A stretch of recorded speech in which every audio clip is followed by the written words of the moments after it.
Michael Jackson একটা গান গাইলে ইংলিশে গান গাইতো, $কোটি হাদিয়া পাইতো। ওই মাইকেল জ্যাকসন কণ্ঠশিল্পী আমেরিকার, একটা গান গাইয়া গাইয়া জনসমুদ্র যখন পরিণত হয়ে গেল, মাইকেল জ্যাকসন চিন্তা ভাবনা করে দেখলো আমার টাকা পয়সা আর ভক্তবৃন্দের অভাব নাই, আমার নাকি একবার মরা লাগবে, তবে আমি আমার ইচ্ছা মতো মরতে চাই। বলে কেমন মরবি? মাইকেল কয় আমি 150 বছর পর্যন্ত জমিনে জিন্দা থাকবো, এর আগে আমি মরতে চাই না। 150 বছর পর্যন্ত বেঁচে থাকার জন্য মাইকেল জ্যাকসন যত ব্যবস্থা নেওয়া দরকার নিল। 20 জনের উপরে ডাক্তার তারে অল টাইম পাহারা দেয়, একটা খানা শতবার চেক করে খায়। মাইকেল জ্যাকসনের চেহারাটা বাধাই করে নিল যেন যৌবন ছুটে না যায়, খালি হাতে কারো সাথে সাক্ষাৎ দেয় না, জীবাণু যেন ঢুইকে আমার মৃত্যুর মুখে ফালাইয়া না দেয়। এই মাইকেল এত কিছু ব্যবস্থাপনা করলো, 150 বছরের আগে সে মরবে না। আল্লাহ কয় আমার সিদ্ধান্ত কেউ রদ করার ক্ষমতা নাই, আমি আল্লাহ সিদ্ধান্ত করে নিলাম।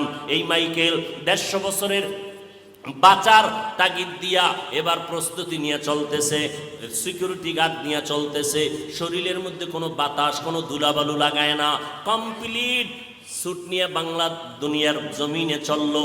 আল্লাহর কুদরত, একদিন হঠাৎ করে মাইকেলের মাথা একটু ব্যথা ব্যথা ভাব, 20 জনের উপরে ডাক্তার অল টাইম তারে চিকিৎসা দেয়, কোনো রোগ যেন ভেতরে ঢুকতে না পারে। হঠাৎ করে বিছানায় শুইয়া ঘুম পড়ল, একটু আরাম করতেছে, তখন তার বয়স মাত্র 50-এর কোঠা পেরিয়ে যাচ্ছে। এমন সময় ডাক্তারেরা চতুর্পার্শ্বে পাহারা দেয়, মাইকেল 50-এর কোঠার পরে পেরিয়ে বিছানায় যখন ঘুমাইয়া গেল, হঠাৎ করে ডাক্তারেরা দীর্ঘ টাইমের পরে মাইকেলকে যখন সজাগ করতে চায়, শরীরটার মধ্যে টাচ করে দেখে মাইকেলের পুরো শরীর বরফের মতো ঠান্ডা, কাঠের মতো শক্ত হয়ে গেল।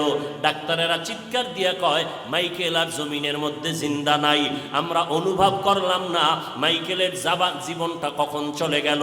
এ যুবকেরা, মাইকেলের থেকে তুই তো আর বেশি ব্যবস্থা গ্রহণ করতে পারো নাই। আল্লাহ যেই যৌবন দিছিল, যেই শক্তি দিছিল, মোবাইল চালাইয়া নিজে ইচ্ছা করিয়া সেই পার্সগুলো নষ্ট করলি। তোর পায়ে 2টা হাত দিয়া বলছি বাবা, হাসিয়া হাসিয়া কথা উড়াইয়া দিস না, বালিশে মাথা লাগাই একটু চিন্তা কর। আজকে মোবাইলটা চালাইয়া চোখের পাওয়ারটারে নষ্ট করে ফেলেছ রে বাবা, পায়ে ধরে বলছি কথাগুলো এমনে ফালাইয়া দিস না। আজকে বালিশে মাথা লাগাইয়া চিন্তা কর, এই মোবাইল চালাইয়া চালাইয়া তোর মাথাটারে গরম বানাইয়া দিলি।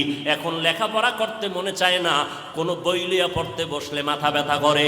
এই মোবাইলের কারণে তোর বুকে ব্যথা কিন্তু বেড়ে গেছে, মাথা ব্যথা বেড়ে গেছে। এই মোবাইলের কারণে খানার রুচি পর্যন্ত নষ্ট হয়ে গেছে। এই মোবাইলের কারণে রে বাবা তোমার হার্ট দুর্বল হয়ে গেছে, ওদিক থেকে তোমার রোগ শোকে তুমি ধ্বংস হয়ে যাইতেছো, তোমার ব্রেনের উপরে এফেক্ট করতেছে, তোমার হার্ট দুর্বল হয়ে যাইতেছে। এই মোবাইলের কারণে তোমার যৌবন নষ্ট হয়ে গেল, তোমার জীবনটা দুর্বিষহ হয়ে গেল। এখন খানা ভালো লাগে না, ঘুম ভালো লাগে না, এই মোবাইলের পেরেশানিতে পইরা পইরা লেখাপড়া পর্যন্ত ভালো লাগে না। কখন যেন তোমার জীবনটা চলে যায় তোমার জানা নাই। পায়ে হাত রেখে বলছি রে বাবা, একটু আগেও বলছি আবারও বলতেছি, আমি তোমাদের আমাদের মতো হুজুর হইতে বলি না, একটাই দাবি করে বিদায় নিতে চাই, নবীর আদর্শের মালা গলায় লাগাইয়া স্কুলে পড়ো, কলেজে পড়ো, চাকরি করো, ব্যবসা করো। বলবা হাফিজ ভাই এটা কেমনে সম্ভব? একটু ডানে বামে নজর করে দেখো রে বাবা, তোমার মতো আমার মতো যুবক স্কুলে কলেজে লেখাপড়া করে, 5 বেলার নামাজি ছাত্র ছাত্রী, একটু জিব্বা নাড়াইয়া তুমি জবাব দাও, আছে না নাই? যদি বলো থাকে, তুমি কেন পারবা না রে বাবা? তোমার মতো যুবক আজকে তাকায় দেখো, এই বিশ্ব রোডে গাড়ি চালায়, ড্রাইভারি করে, এক বেলার নামাজও বন্ধ করে না। আজান হয়ে গেছে, চলন্ত গাড়িটারে ব্রেক করিয়া মসজিদে কন্ট্রাক্টর হেল্পার ড্রাইভার ঢুকে গেল এবং যাত্রীরা পর্যন্ত নামাজ আদায় করে। ও আল্লাহর বান্দারা, তাকাইয়া দেখো, তুমি কেন পারবা না? তোমার আমার মতো যুবক বান্দারা র্যাব, আর্মি, পুলিশ, বিডিআরের চাকরি করে, এক বেলার নামাজও বাদ দেয় না। বলো বাবা, তুমি কেন পারবা না? তোমার আমার মতো যুবক তাকায়া দেখতেছো নদীর মধ্যে মাছ ধরে, জমিনের মধ্যে কৃষি কাজ করে, এক বেলার নামাজও বাদ দেয় না। বাবা তুমি কেন পারবা না? এই আব্দুল্লাহপুর বলো, ঢাকার শহর বলো, তোমাদের এই জমিনের মধ্যে কত হাজার হাজার ব্যবসা করে টাকাওয়ালা, এক টাকাও হারাম খায় না, দাড়িও কাটে না, নামাজও বাদ দেয় না। এই রকম ব্যবসায়ী লোকের অভাব নাই। বলো বাবা তুমি কেন পারবা না? তোমার আমার মতো আল্লাহর বান্দা, এমপি, মন্ত্রী, চেয়ারম্যান, মেম্বার, উকিল, ব্যারিস্টার, প্রফেসর, ইঞ্জিনিয়ার, সাংবাদিক, সাহিত্যিক, 5 বেলার নামাজি অভাব নাই। বলো তুমি কেন পারবা না? আমার মনটা বলে আল্লাহ বুঝি তোমার গুনার কারণে বেজার হয়ে গেল, না জানি তোমার মা বাবার বরদোয়া তোমার কপালে লেগে গেল। কারণ তুমি মা বাবাকে কষ্ট দিয়েছো, আল্লাহ তোমার উপরে বেজার হয়ে গেছে। এই যে মোবাইলটা নিয়ে ফেসবুকে কত আলেমের বিরুদ্ধে লেখালেখি করিয়া তুমি বরদোয়া কামাই করতেছো। আলেমের হাত উঠাইয়া বরদোয়া করা লাগবে না। ও আল্লাহর বান্দারা, আল্লাহ যদি বেজার হয়ে যায়, আল্লাহ পাকের আইনটা কি জানো? ক্বালান নবী সাল্লাল্লাহু আলাইহি ওয়া আলিহি ওয়া সাল্লামা ফীমা ইয়ারবিহি আন রাব্বিহি আযজা ওয়া জাল্লা। বুখারী শরীফে আল্লাহ হাদিসে কুদসি যে জানায় দেয়, মান আদালি ওয়ালিয়ান ফাকাদ আযানতুহু বিল হারব। ও নবী জানায় দেন আমার আল্লাহর কথা, যারা আমার ওলি, আমার বন্ধু, আল্লাহ ওয়ালাদের সাথে দুশমনি করবে, আমি আল্লাহ তাদের সাথে যুদ্ধ করার জন্য তৈয়ার। অতএব যারা আহলে হক আলেমের বিরুদ্ধে লেখালেখি করো, যারা আলেমের বিরুদ্ধে বিশুদ্ধার করো, আল্লাহ বেজার, মা বাবার অভিশাপ তোমার কপালে। কারণ একই মজলিসে বৈশা বয়ান শুনছো, মোনাজাত ধইরা হাত তুল্লা, কত বান্দার চোখে পানি, অথচ আমার চোখে কেন পানি আসে না? একটু চিন্তা করো, তোমার মোনাজাতে কেন কান্না আসে না? একমাত্র কারণ গুনার কারণে দিলটা পাথর হয়ে গেল। এই গুনাহ অবস্থায় আল্লাহ ডাক দিয়া কয় তওবা কর, একটা সেকেন্ডের মধ্যে আমি তোর জীবনের গুনাহ মাফ করে দিব। কিন্তু যদি গুনাহ নিয়ে তওবা না করিয়া ওই কবরের মধ্যে চলে যাও, মদিনার নবী বলেন 3টা প্রশ্ন তোমাকেও করা হবে। রবের পরিচয় দাও, ধর্মের পরিচয় দাও, রহমাতুল লিল আলামিনের পরিচয় দাও। নবীজি বলেন যারা গুনাহ নিয়ে কবরে যাবে তারা একটা প্রশ্নের জবাব দিতে পারবে না, বলবে হা হা লা আদরি, আমি কিছুই জানি না, বড় আফসোস। নবীজি বলেন সাথে সাথে আমার আল্লাহ গায়বী আওয়াজ দিয়া রাগান্বিত হইয়া বলবেন, ও কবরের ফেরেশতা, এই নাফরমানকে আর কোনো সুযোগ দেওয়া হবে না। আমি দুনিয়াতে কম সুযোগ দেই নাই রে ফেরেশতা। আমার দেওয়া পানি, আমার দেওয়া বাতাস, আমার দেয়া সূর্যের আলো, আমার দেয়া চাঁদের আলো, আমার দেয়া নদীর মাছ, আমার দেয়া গাছের ফল, আমার দেয়া জমিনের ফসল খাইয়া এই নাফরমান একবারও আলহামদুলিল্লাহ বলে নাই, একবারও আল্লাহর শুকর আদায় করে নাই। ওলামায়ে কেরাম পায়ে ধরে ধরে নামাজের দাওয়াত দিত। এই বান্দা আজান শুনিয়া নাফরমান এক বেলার নামাজও মসজিদে গিয়া আদায় করে নাই। এখন আর দেরি নাই, এই বেঈমানের কবরে জাহান্নামের বিছানাটা দিয়া দাও, জাহান্নামের সাথে রাস্তা খুলিয়া দাও, জাহান্নামের আগুন কবরটা ভরে দাও। একটা না, দুইটা না, 70 থেকে 99টা সাপ কবরে আসবে। মদিনার নবী বলেন আল্লাহ তাআলা রাগান্বিত হইয়া কবরের মাটিকে ডেকে বলবেন, এরে কবরের মাটি, এই নাফরমান গুনাহগারকে 2 পার্শ্ব থেকে জোরে জোরে চাপ দাও। এত জোরে চাপ দিবে পাজরের হাড়গুলো চুরমার হয়ে যাবে। ও যুবকেরা, একটু চক্ষু বন্ধ করে কবরের আযাবের কথা চিন্তা কর। ওলামায়ে কেরামের কথা মিথ্যা মনে করিও না রে বাবা, আল্লাহ ওয়ালাদের কথা মিথ্যা মনে করিও না। লক্ষ লক্ষ নবীরা মিথ্যা বলেন নাই, লক্ষ লক্ষ সাহাবায়ে কেরাম মিথ্যা কথা বলেন নাই, কোটি কোটি ওলামায়ে কেরাম মিথ্যা কথা বলতে পারেন না। এখনো সময় আছে, তওবা করে নাও। মনে মনে আমার আল্লাহকে ডাকো আর বলো, হে মালিক, এই ময়দানে আমার মতো গুনাহগার কেউ নাই। আমার গুনার কারণে আমার হাত না পাক, চোখ না পাক, আমার জিহ্বা না পাক, আমার অন্তর না পাক। আমার এই গুনার খবর আমার মা বাবা, ভাই বোন, সমাজের স্ত্রী পরিবার কেউ জানে না রে আল্লাহ। ও আল্লাহ, আপনি জানার পরে রাগ করিয়া পানি বন্ধ করেন নাই, খানা বন্ধ করেন নাই। ও দয়ার মালিক, আমি আজ আপনার দরবারে তওবার নিয়ত করে ফেললাম। দুনিয়াতে যতদিন বাঁচবো আপনিই তো হায়াতের মালিক, ইজ্জতের মালিক। ও আল্লাহ, জীবনে আর নামাজ ছাড়বো না, জীবনে বেপরদায় চলবো না, দাড়ি কাটবো না, ওলামায়ে কেরামের বিরোধিতা করে গুনাহগার হব না, মা বাবার দোয়া নিয়ে চলবো, দেশ ও জাতির বিরুদ্ধে ষড়যন্ত্র করব না, নবীর তরিকার বাহিরে চলবো না রে আল্লাহ। তওবা করার যদি এখনো নিয়ত করো রে বাবা, আল্লাহ পাক এখনই তোমার গুনাহ মাফ করে দিবেন। অন্তর থেকে আমার আল্লাহকে মনে মনে ডেকে ডেকে তওবার কথা বলো। ও মালিক, আমার অন্তরের খবর আপনি ভালো জানেন রে আল্লাহ। এই জীবনে কত গুনাহ করে আবার তওবা করে আবার গুনাহ করেছি। মানুষ আবার সামনে কত পানির বোতল নিয়ে দাঁড়ায়, একটু দোয়াম করে ফু দিয়া দেন, আমার ঘরে কত অসুস্থ রোগী।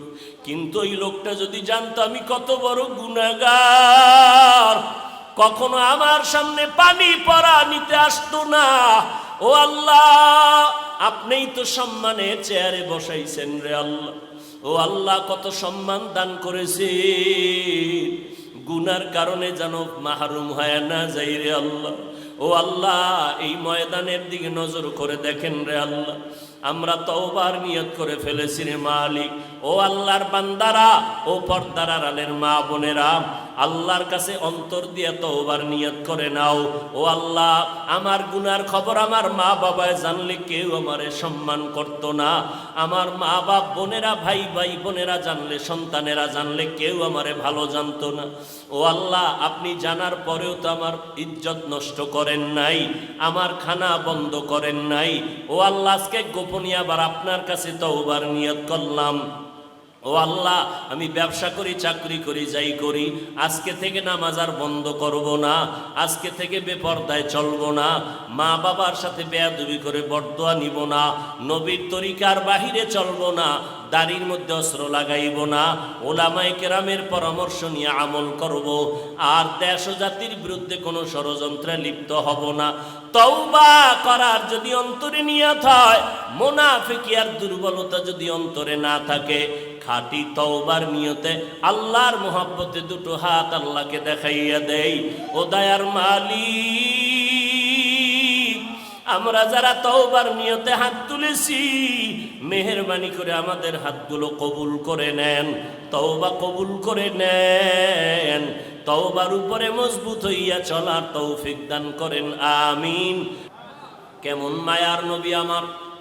নবী একদিন হাঁটতেছেন, নবী তো একদিক দিকে তাকায় হাঁটতেছেন, নজর নিচে, কিন্তু কানের মধ্যে আওয়াজ আসতেছে, পেছনে যারা কারা হাঁটতেছে।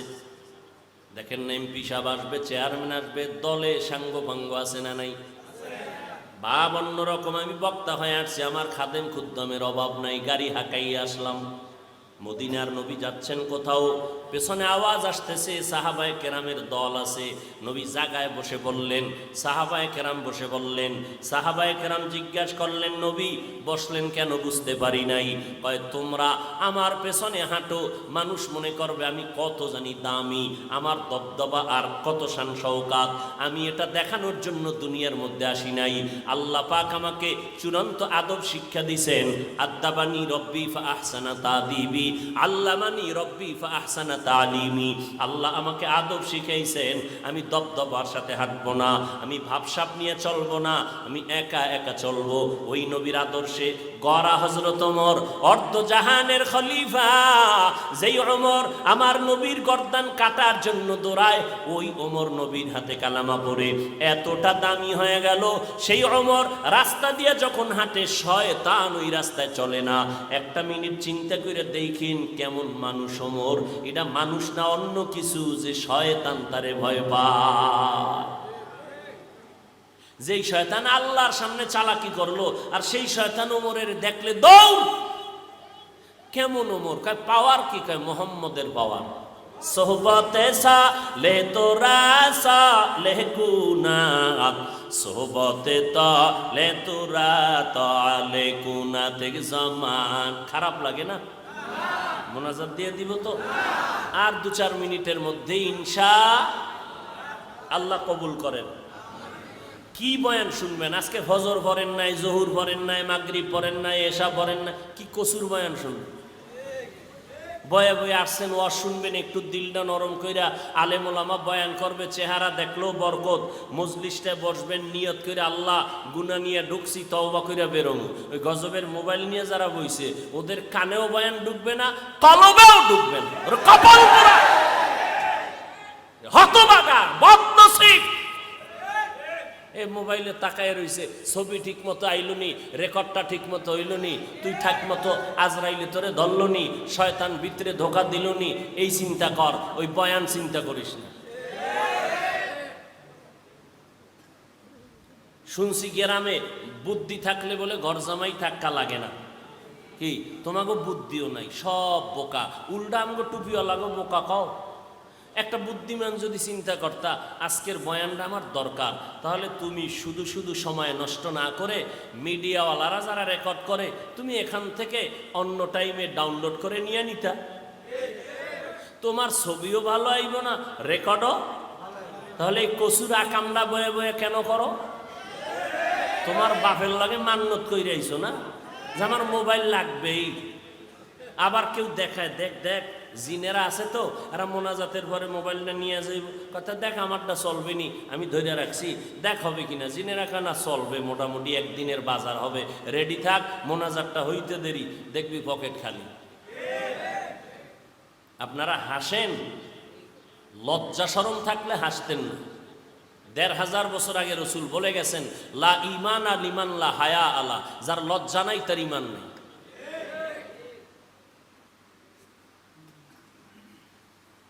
এই মোবাইলে কেমন গজব এনে দিল, ওই কত যুবকের তারমার ছিঁড়ে গেছে, পুরা তার ছিঁড়ছে। ও মাও চেনে না, বাপ চিনে না, ভাই চেনে না, বউ চেনে না, কিচ্ছু চিনে না। মোবাইল চালাইতে চালাইতে এমন মাথা নষ্ট, ফ্রি গেমস খেলছে, ফ্রি। এবার তারমার ছিঁড়ে গেছে, বাথরুম না মোবাইল, মোবাইল মোবাইল, ঘুমের ভিতরে মোবাইল, বাথরুমে মোবাইল, অল টাইম খালি মোবাইল দাও, মোবাইল দাও, মোবাইল দাও। এখন কিচ্ছু ভালো লাগে না, পুরা রাস্তার পাগল হয়ে গেছে এই মোবাইল চালাইয়া বহু যুবক। আমি মিছা কই না, তোরা সত্য সাক্ষী দে, তোরা সাক্ষী দেস না? তোদের মতো যুবক মোবাইলের গেমস খেলা পাগল হয় নাই? কথা ক। তোর তারমার ছিঁড়ে নাই, তোর রাত্রের ঘুম নাই, খানা নাই, মা কয় মা আয় ঘুমা, কয় তুমি ঘুমাও, আমার টেনশন তুমি কেন করো? খানা খবর নাই, কাঠন হয়ে গেছে শুকাইয়া কাঠন। কেন? ওই তো একদিকে খানা খায় না, অপর দিকে ভিতরে যা ছিল সব ঘুমের ঘরে শেষ, কাঠন হয়ে গেছে। চেহারাটা ভাল্লুকের মতো, আবার বেহায়ার মতো। যাও একটু লাইনে আসিল, চুল কাটতে বান্দর হয়ে গেছে। যা একটু চেহারাটা দেখাইতো, ওই ইন্দুর আর বান্দরের মতো চুল কাটায়, এখন পুরা ভাল্লুক হয়ে রয়েছে। কি খুব কষ্ট লাগে না? আকামটা যখন করো তখন কষ্ট লাগে না? হুজুরে কইছে একটু ভালো মানানোর জন্য, খুব কষ্ট লেগে গেছে। রসুলের তরিকায় চুল কাটাটা ভালো লাগে নাই? বেঈমানের পা চাটা গোলাম হইয়া চুল কাটছো, লজ্জা করে না তোর? আবার আশেক দাবি করো রসুলের। আমার রসুলের তরিকায় চুল কাটার নিয়ম নাই, তো বেঈমানের পা চাটলি কেন? আবার দাবি করো আমরা হুজুরদের থেকে ভালো, আমরা রসুলের আশেক। লজ্জা গেল কই তোমার? তোমার মতো মানুষের আল্লাহ কি কইছে জানো? আমি হুজুরেরটা শুনে তুমি রাগ করলা। আল্লাহ কি কইছে জানো? তুই কুত্তা, তুই শুকর, তুই গরু। কয় না না না না, বালহুম আদাল, তুই কুকুর শুকর চার পাও জানোয়ার ওয়ালাদের থেকেও তুই খারাপ। কে কইছে? কে কে? এবার শুন আল্লাহ কোথায় কইছে। ওয়ালাকাদ যারানা লিজাহান্নামা কাসীরাম মিনাল জিন্নি ওয়াল ইনস লাহুম কুলুবুন লা ইয়াফকাহুনা বিহা ওয়া লাহুম আ'য়ুনুন লা ইউবসিরুনা বিহা ওয়া লাহুম আযানুন লা ইয়াসমাউনা বিহা উলাইকা কাল আনআমি বাল হুম আদাল উলাইকা হুমুল গাফিলুন।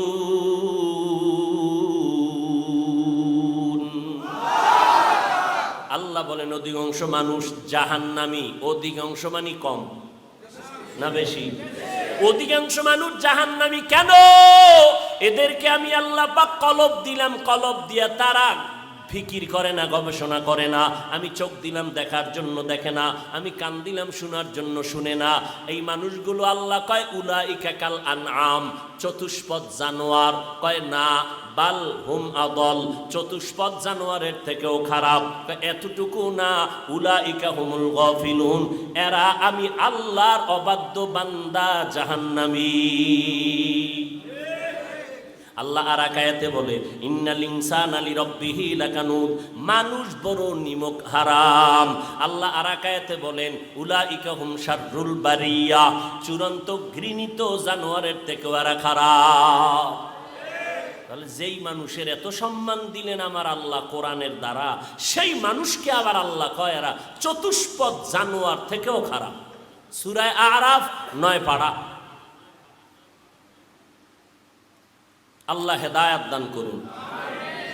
যা কিছু বলি উদ্দেশ্য কি সবাই খারাপ হয়ে যাবে? উদ্দেশ্য কি সবাই নবীর আদর্শওয়ালা হয়ে যায়? ও যুবক, আমার মতো হবেন সেটা একবারও বলি না, আমার মতো হবেন একবারও বলি না, বরং আমি একবারও বলি না চরমনাই যাও, তাবলিগে যাও, দেওবন্দে যাও, কওমি মাদ্রাসায় যাও, পায়ে ধরে ধরে ধরে ধরে 12টা মাস বয়ান করি আমি। কি বুঝাই রে বাবা? চরমনাই না গেলে গুনাহ হবে একবারও বলি নাই, তাবলিগে না গেলে গুনাহ হবে একবারও বলি নাই, কওমি মাদ্রাসায় না পড়লে গুনাহ হবে একবারও বলি নাই। ও ভাই, দেওবন্দীদের কাছে না গেলে গুনাহ হবে একবারও বলি নাই।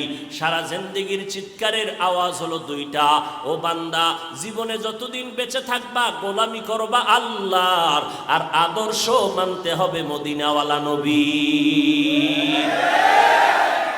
এই আদর্শ মানতে গিয়া তুমি চরমনাই যাওয়া কোনো বাধ্য না, তুমি তাবলিগে যাওয়া বাধ্য না, বরং যারা স্কুলে পড়ো আলহামদুলিল্লাহ, কলেজে যারা লেখাপড়া করো আলহামদুলিল্লাহ, আমাদের মাদ্রাসায় তোমার আসার কোনো দরকার নাই।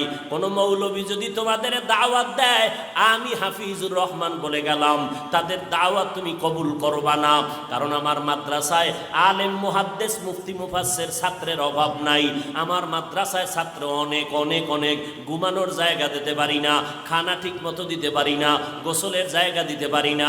বরং আমার দেশে আলেম ওলামার দরকার পড়বে না, আমার দেশে অভাব হইল আদর্শবান ডাক্তারের। মুসলমান আদর্শবান ইঞ্জিনিয়ার নাই, মুসলমান আদর্শবান একজন কলামিস্ট নাই, মুসলমান আদর্শবান সাংবাদিক পাই না। আমার দেশে মুসলমান আদর্শবান প্রফেসরের বড় অভাব, আমার দেশে মুসলমান আদর্শওয়ালা মুসলমান এমপির অভাব, মন্ত্রী সাহেবের অভাব, আদর্শবান মুসলমান একজন ডিসি এসপির অভাব।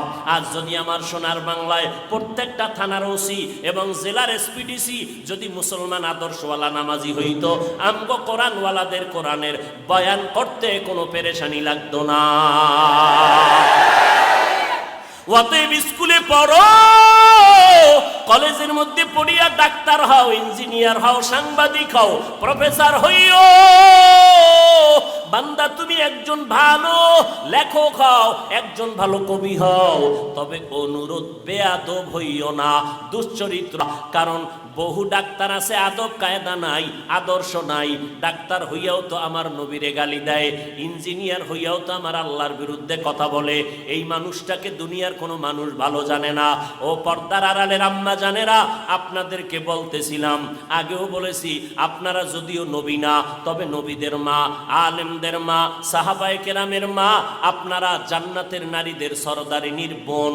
খাদিজা রাদিয়াল্লাহু আনহার মতো নারী, আয়েশা রাদিয়াল্লাহু আনহার মতো নারী, কিয়ামতের দিন 4 জন মহিলার জন্য জান্নাতের 8টা দরওয়াজা খোলা দেওয়া হবে। 8টা দরওয়াজা দিয়া প্রত্যেক দরজায় ডাকবে, আসো আসো, তাড়াতাড়ি জান্নাতের মেহমান খানায় আসো। কয়জন নারীরে ডাকবে? 4 জন নারীকে ডাকবে। এর মধ্যে একজন হবে ঈসা নবীর মা মারিয়াম আলাইহিস সালাম, যিনি জান্নাতের মধ্যে আমার রসুলের সাথে বিবাহের ব্যবস্থা হয়ে যাবে। ওই জান্নাতের ময়দান থেকে 8 দরওয়াজা হাসরের ময়দানে ডাকবে। 4 জন নারীর জন্য 8টা দরওয়াজা খোলা। প্রথম দরওয়াজা থেকে 8ম দরওয়াজা পর্যন্ত সব দরওয়াজা থেকে আওয়াজ আসবে। দারওয়ানেরা বলবে, আসো, মেহমানখানা তৈয়ার হয়ে গেল। কোনো হিসাব নাই, সূর্যের আলো টালো দেখার দরকার নাই, দ্রুত জান্নাতের মধ্যে ঢুকে যাও। একজন বিবি মারিয়াম আলাইহিস সালাম, ঈসা নবীর আম্মা জান, কি পরিমাণ কষ্ট দিছিল আম্মা জান মারিয়াম আলাইহিস সালামকে। এত পরিমাণ কষ্ট, খেজুর গাছের সাথে বেঁধে কি পরিমাণ বেত্রাঘাত করেছিল বেঈমানেরা। বলে, বাপ সারা সন্তান কেমনে আসলো? ঈসা নবী মায়ের কোলের মধ্যে বৈশা জবাব দিয়েছিল। আল্লাহ তাআলা ঈসা নবীর জবান খুলে দিয়েছিলেন শিশুবেলায়। আল্লাহ তাআলা ঈসা নবীকে অল্প বয়সে কিতাব দান করেছিলেন। আর একজন নারী খাদিজা রাদিয়াল্লাহু আনহা জান্নাতের 8টা দরওয়াজা দিয়ে ডাকবে, ও খাদিজা আসো, জান্নাতের 8 দরওয়াজা খোলা। ও আব্দুল্লাহপুরের আম্মা জানেরা, ভালো করে শুনে নেন, আপনাদের মর্যাদার বয়ান সারা রাত্র যদি করি শেষ করা যাবে না রে আম্মা জান। আপনারা ডাক্তারের মা, বড় বড় ইঞ্জিনিয়ারের মা, বড় বড় ডিসি এসপির মা, এই জমিনের মধ্যে যত ভালো ভালো সন্তান দেখেন, আখেরাতের লাইনে, ধর্মীয় লাইনে তাও ভালো মায়ের সন্তান। আবার দুনিয়ার লাইনে যত ভালো ভালো সন্তান দেখবেন, সব হলো ভালো মায়ের অবদান। ভালো মা ছাড়া কোনো ভালো সন্তান জমিনে নাই। ডিসি সাহেবের ব্যবহার বড় ভালো। ডিসি সাহেব কয়, আমিও কোরআন পড়ছি হুজুর, আপনারা ওয়াজ মাহফিল করেন, আমার কোনো বাধা নাই, আমার জন্য মোনাজাতে একটু দোয়া করবেন। ডিসি সাহেব আপনার ব্যবহার দিয়ে কলিজাটা ঠান্ডা হয়ে গেল। ও ডিসি সাহেব, আপনার মধ্যে এত ধর্মের জ্ঞান আর মোহব্বত কেন? কয়, হুজুর আমি যদিও মাদ্রাসায় পড়তে পারি নাই, তবে কোরআনটা পড়ছি। কয় কেমনে? কয় মক্তবে সকালবেলা আমার আব্বা আম্মা মক্তবে কোরআন পড়াইছে। ও ভাই, কোরআনটা পড়িয়া ডিসির চেয়ারে বসছে, এখন কোরআনের ঘ্রাণ তার জবানে আছে না নাই? ও বান্দা, এই জন্য তুমি স্কুলে পড়ো, কলেজে পড়ো, আল্লাহর কোরআনের মৌটা তোমার অন্তরে ঢুকাইয়া নাও। কারণ কোরআনের একটু বাতি যার সিনার মধ্যে থাকবে, ও যদি এসপির চেয়ারে বসে, ওখান থেকেও কোরআনের ঘেরান আসবে। নাস্তিকার বেঈমানেরা আলেমদের লিস্টি করবে দূরের কথা, চিন্তাও করার সাহস কোনোদিন পাবে না। এরে যুবক, অনুরোধ করে বলি, বিগত জীবনে অন্যায় করেছো, তওবা করো। রবিউল আউয়াল থেকে শিক্ষা গ্রহণ করো। ও আল্লাহ, নবীর আদর্শ জীবনে আর কত অবহেলায় কাটায় দিলাম, আর নবীর আদর্শ কোনোদিন ছাড়ব না। ও আম্মা জানেরা, 2টা সন্তান ভালো বানাইয়া কবরে যান, আপনার সন্তানের আদর্শ দেখে কলিজা ঠান্ডা হবে। এলাকার মানুষ দোয়া করবে, মুরব্বীরা দোয়া করবে। ও মা, ঘরের মধ্যে স্বামীর মাল হেফাজত করেন, সন্তানগুলোকে আদর্শওয়ালা বানান। তার মানে এইটা না আপনার সন্তানের ডাক্তার বানাইবেন না, এটা কিন্তু বলি না রে আম্মা জান। ডাক্তার বানান, আমগো মতো হুজুর বানানোর দরকার নাই, আমার মতো পাগড়িওয়ালা বানানোর দরকার নাই। বরং 5 বেলার নামাজ জানো পড়ে, স্কুলে কলেজে পড়ুক আর চাকরি করুক, ব্যবসা করো। ও যুবকেরা, মা বাবার দোয়া নিয়ে সামনে আগাও।